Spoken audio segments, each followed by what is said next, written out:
Well, after half an hour's drive or so, you're at Northolt Airport.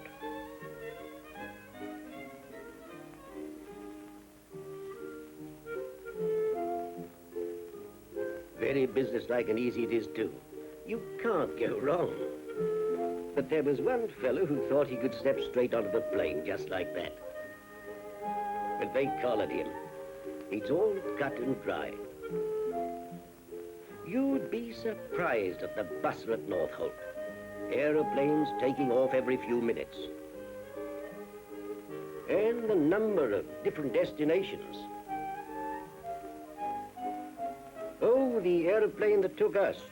It was a biggish affair, but I don't think it was one of the largest. Yes, 2 hours after you step on at Northolt, you're there. Watch and ward in the air highlights the training involved in becoming a flying boat pilot. The technique of handling a flying boat on the water is quite different from that of handling a land plane on the ground. Many new problems are introduced concerning the depth and state of the surface of the water and the strength and direction of the tide. So the flying boat pupils keep on taking off, landing and taxiing until they can do so perfectly under different conditions of wind, tide and water.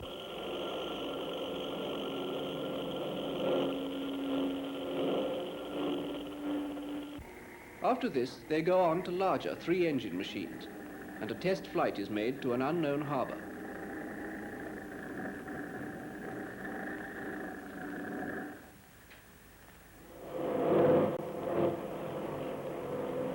The mooring rope is cast off, and the flying boat taxis away for the takeoff. But the archive collection also includes more recent films, like Number One in Europe, a promotional film for BEA giving a fascinating insight into the airline's operations and its vast European route network. What lies behind this simple booking? Well, it's anything but simple. In fact, it's Beacon, a vast computer complex which gives the BEA network an immediate reservation system and coordinates the many requests that make up a total service for business and holiday travelers. Returning by BE 023 from Orly on the 19th.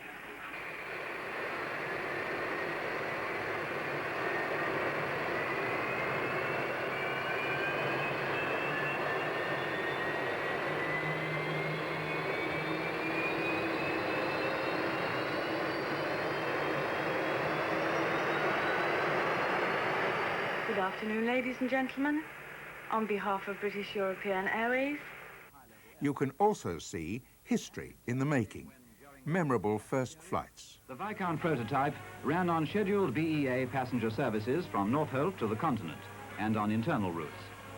Among the passengers on the first flight to Paris are Sir Frank Whittle, jet engine pioneer, and Mr. George Edwards, designer of the Viscount.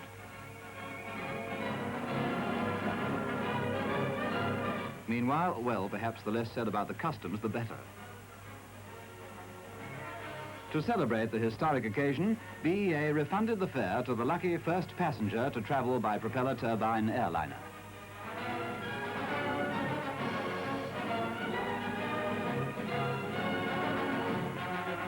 BEA's Viscounts, by the way, will be known as the Discovery class. Then, suddenly, she was no longer a number on the books, but the Comet. Her shapely silver moving into a still July evening in 1949 to take the air for the first time.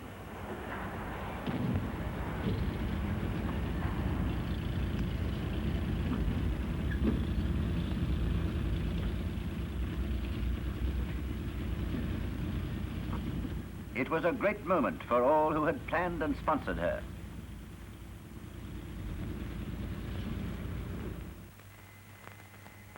There was Sir Frank Whittle, pioneer of jet propulsion. There, the creators of the Comet and its engine. There at the controls, John Cunningham. A great moment, but an anxious moment too. Many hundreds of skilled men, the best brains and hands in the business, had put their utmost into her. What snags could possibly develop? And yet, you kept your fingers crossed.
aeroplane came into being when Orville and Wilbur Wright made the first flight over the sand dunes of North Carolina on December the 17th, 1903. Much of the secret of their success lay in the method of control, the result of years of research and of experiment. The conquest of the air has always worked at an accelerated pace. Only 6 years later, Louis Blériot crossed the English Channel and showed how the new transport could break down the isolation of nations. The first commercial use of the aeroplane in England was in 1911, when Gustav Hamel operated for a week the first official airmail service. He carried 130,000 letters and postcards between Hendon and Windsor. In 1914, aircraft was still in an early stage of development. The war, however, forced a rapid progress and turned the aeroplane into a weapon of destruction. But nevertheless, far-sighted men realized its potentiality for developing imperial relationships. To this end, therefore, the government paused for a moment in the business of war and appointed in 1917 the Civil Aerial Transport Committee to report on the steps which should be taken to develop aviation for civil and commercial purposes from a domestic and imperial standpoint. And its report laid the foundations of British air transport. By the end of the war, the aeroplane had begun to establish itself as a recognized vehicle, so much so that the Royal Air Force started to operate mail services between London, Paris and Cologne using converted military aeroplanes. The regularity and efficiency of these services was of a high order. A night mail service was also begun between Folkestone and Cologne. The development of the Empire air routes was one of the major recommendations of the committee of 1917. After the armistice, the Royal Air Force began to survey the routes of the future, and many notable flights were made.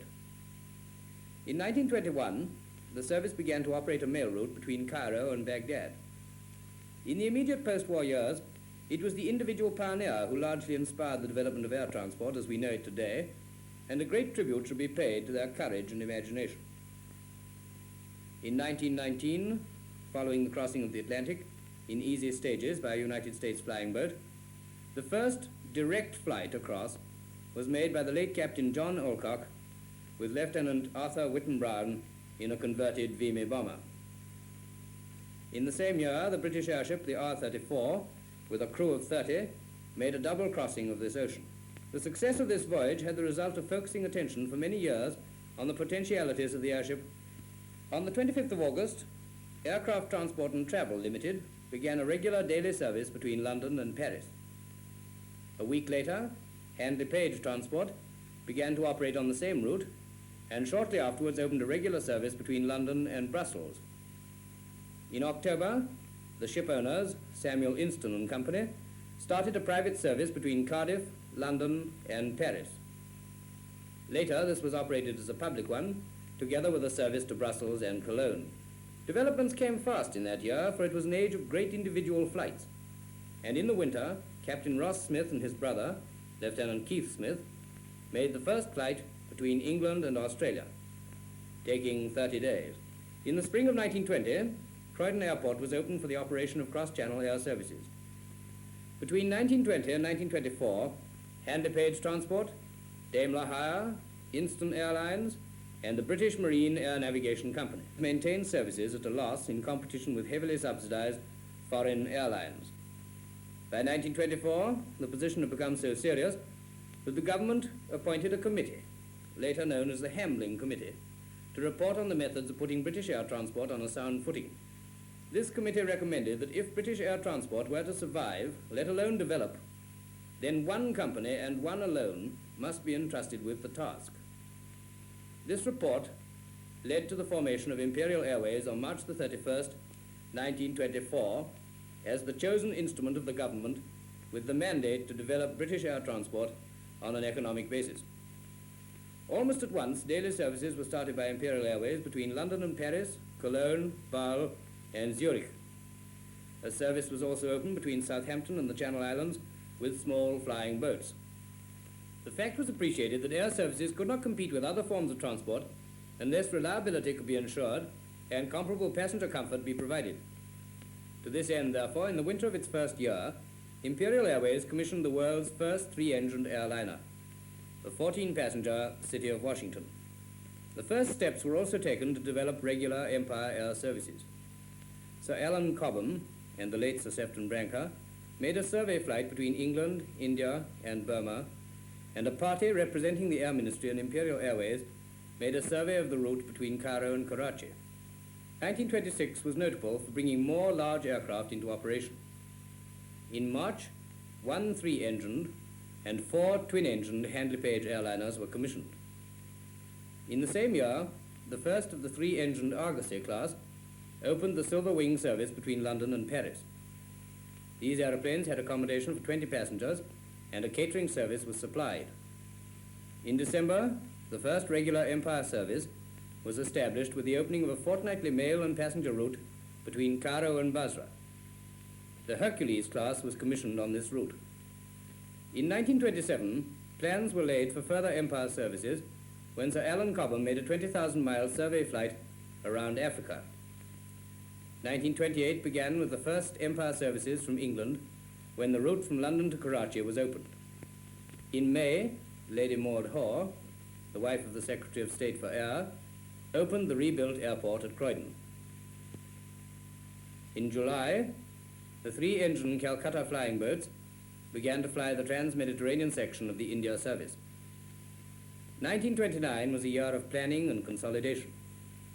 The service from London to Karachi was extended to Jodhpur and Delhi. 1931 was one of great advance. At the end of February, following surveys of the Cairo to Cape Town air route, a weekly service was begun between England and Mwanza in Central Africa. To operate the trans-Mediterranean section of the Indian route, a new type of flying boat was commissioned in the spring, the 4-engine Scipio. She foreshadowed the big flying boats that were to come later. In 1931, the Hannibal Heracles class of airliner was put into service. These were the first 4-engined airliners in the world and had a standard of comfort and quietness which had never been approached before. In the January of 1932, the weekly service to Central Africa was extended to Cape Town for the carriage of mail, and in April for passengers. In this year, the late Edward Hillman laid the foundations of his air transport business with a service between Romford and Clacton. Later in the year, a new type of land plane was put into service on the Empire routes, the Atalanta, a 4-engine fast monoplane.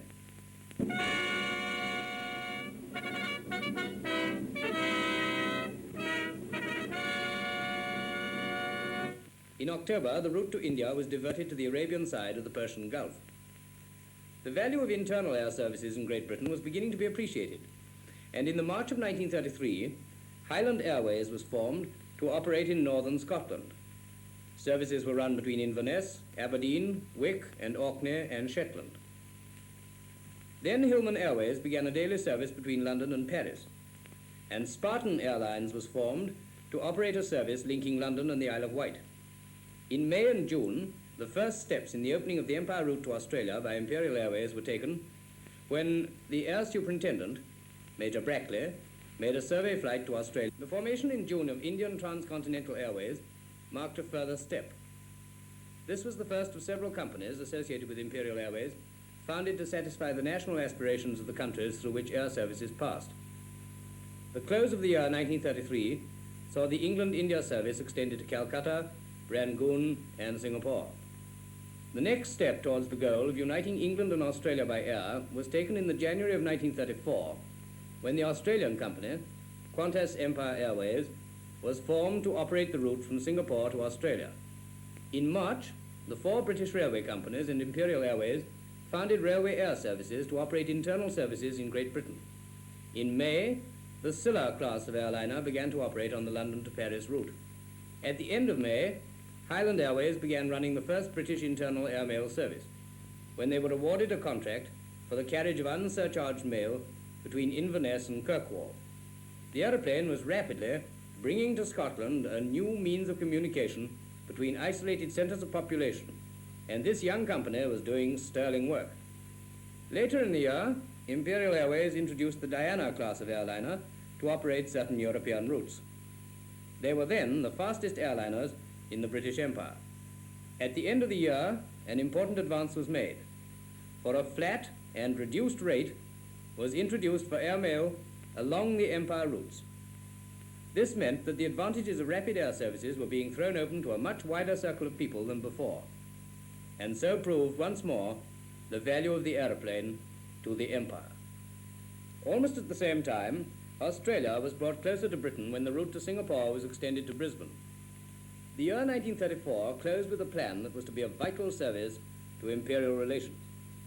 In December, the government, which had been considering for some time the future of British air transport and how best it might benefit the Empire, announced the Empire Airmail Programme, whereby, as soon as possible, all letters and postcards dispatched from the United Kingdom for delivery along the Empire routes would be carried by air without surcharge. Furthermore, the government said that Imperial Airways was to be its chosen instrument for the execution of this program. It entailed a vast expansion in the organization of the Empire air routes, new airliners, new airports, wireless stations, and the other myriad things which go to the making of an air service. In fact, the company was required to effect a revolution in its services and at the same time carry on with its existing operations. The end of the year was marked by the further drawing together of Scotland with the formation of Northern and Scottish Airways to operate a service between Glasgow, Campbelltown and Islay. Later services were opened between Glasgow and the Isle of Man, and one was begun between Glasgow and Skye. This was later extended to the Outer Hebrides. 1935 saw the development of the routes to the continent and a great increase in the frequency of the Empire services. In the spring, Imperial Airways began a daily service between London, Brussels, Cologne, Prague, Vienna and Budapest. All these developments made an increasing demand for personnel, and in June, Imperial Airways opened a school for the training of navigation officers and other ranks. United Airways was formed to operate services connecting London with Blackpool, the Isle of Man, Liverpool and Leeds. Further continental developments were made by other companies. Hillman Airways opened a service between London and Brussels, and British Continental Airways began on the same route a month later. At the end of the year, a new company came into the air transport field, when Hillman Airways, United Airways and Spartan Airlines were amalgamated and became British Airways. In November, British Continental Airways opened a service between London and Amsterdam, and early in 1936, this service was extended to Hamburg, Copenhagen and Stockholm. The early part of 1936 was marked by further links in the system of Empire communications. In February, Imperial Airways started a weekly service between England and West Africa to Kano in Nigeria. Later in the year, this was extended to Lagos. In March, a weekly service was opened between London and Hong Kong.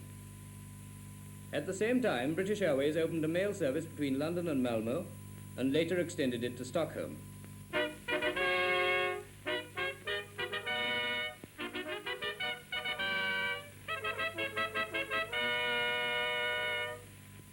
Early in this year, the agreement between the South African government and Imperial Airways expired, and South African Airways took over the operation of all services south of Johannesburg. In the summer, the coming of the flying boat routes of the future was heralded by a survey flight made by Major Brackley of the route between Singapore and Sydney. At the same time, British Airways began operating a night freight and mail service between London and Cologne and Hanover in conjunction with the German Airways. This service was later extended to Berlin. In August, British Airways absorbed British Continental Airways. This gave them an important grouping of European services and made them the second largest British air transport company. The year 1936 closed with the commissioning of Canopus, the first of a fleet of 28 Imperial flying boats built to operate the services required for the Empire Airmail Programme. She and her sisters went into commission on the trans-Mediterranean section of the Empire routes. In March the next year, 1937, a new base was opened at Hythe on Southampton Water for the operation of the Empire services. In April, British Airways commissioned the Lockheed Electras on their London-Paris and London to Scandinavia services.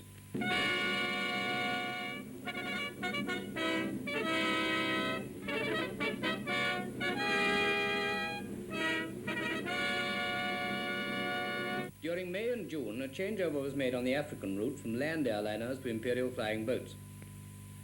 The main route was diverted from Kisumu to follow the East African coast to Durban, while the internal service to Johannesburg was maintained by Wilson Airways and Rhodesia and Nyasaland Airways in association with Imperial Airways. In June, a service was begun by Imperial Airways between New York and Bermuda in conjunction with Pan American Airways. This service was operated by the Imperial Flying Boat, the Cavalier, and the Pan American Airways, the Bermuda Clipper.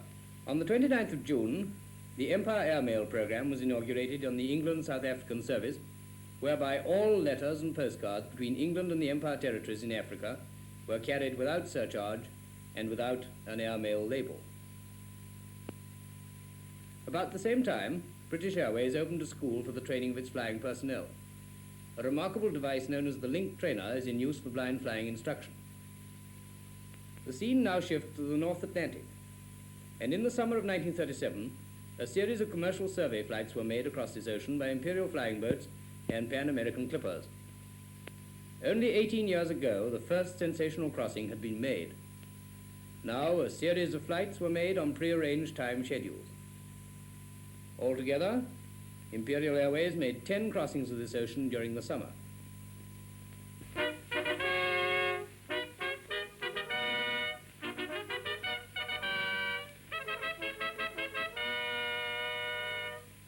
In August, Scottish Airways was formed to take over the services of Northern and Scottish Airways and Highland Airways.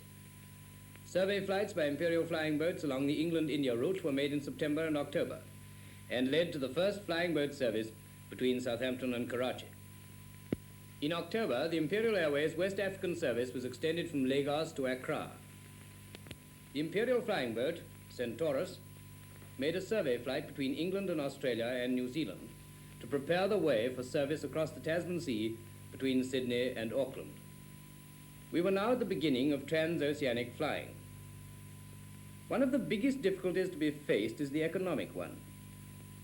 This problem is linked with the one of takeoff, for every aeroplane needs more power to enable it to leave the ground or the water than is required to maintain it in flight. This in turn means that commercial load has to be sacrificed to allow the weight of increased power plant and fuel, with a consequent risk of uneconomic operation. For some years, Imperial Airways had been considering methods of overcoming this problem. One was by the use of the short Mayo composite aircraft, whereby a heavily loaded seaplane is assisted into the air by a parent flying boat and released when the aerodynamic forces tending to separate them are of sufficient magnitude. In the summer of 1937, trials began with the composite aircraft, and in February of the following year, the first separation trials were made, which proved successful.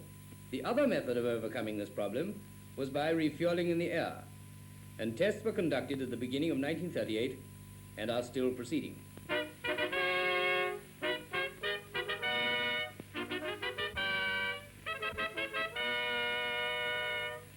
In February, the Empire Airmail program was inaugurated between England and India and Malaya, and Imperial flying boats began operating between Karachi and Singapore, and shortly afterwards between Singapore and Sydney. In June, a service was opened between Freetown and Bathurst by Elders Colonial Airways, a company in association with Imperial Airways.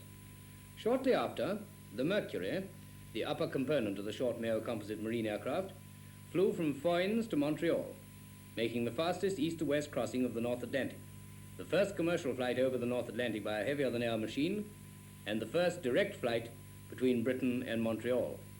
In July, the Empire Airmail program was extended to Sydney and then to Hong Kong. A modified type of Imperial flying boat was launched for use on the North Atlantic mail service and on the projected service between Sydney and Auckland. It was in September of this year that the aeroplane demonstrated its striking ability to improve relationships when, during the European crisis, British Airways carried Mr. Neville Chamberlain on his 3 visits to Germany to confer with the German Chancellor. About the same time, the Mercury, the upper component of the composite aircraft, was released from the parent flying boat, the Maya, over Dundee, and made a non-stop flight of 6,000 miles to the Orange River in southwest Africa, so establishing a world long-distance record for seaplanes.